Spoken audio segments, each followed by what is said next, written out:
Did you know? Eric Serra tells us about the notorious diva scene in The Fifth Element, played by his girlfriend at the time Maywin, and of which he composed the music, translated by Antonin Pruitt.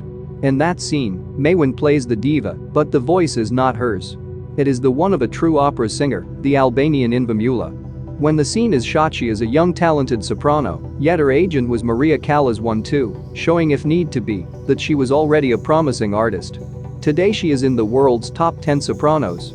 For the scene to work, we needed her to sound like an alien. Therefore we had to create notes that no human could sing. So I purposely wrote unsingable things, some too low, some too high, sentences that were too fast. I would then arrange it with the sampler. I had never worked with an opera singer before. I didn't quite realize the technical ability they had.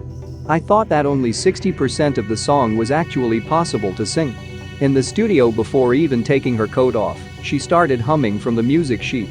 I was astonished. The beauty of her tone of voice and the perfection of her singing gave me shivers down my spine. Yet she was only humming.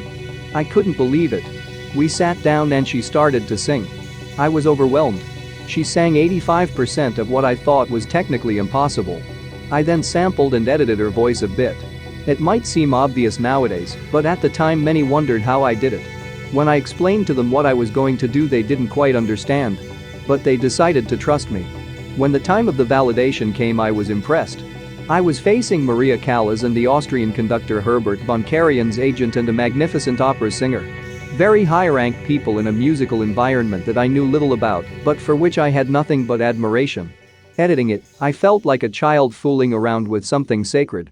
I sat them in front of my console. I was terrified. After their first hearing, both turned back and asked, "Can we hear it again?"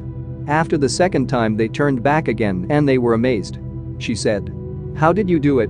She didn't understand how I could make sounds that were impossible to sing. They were like kids.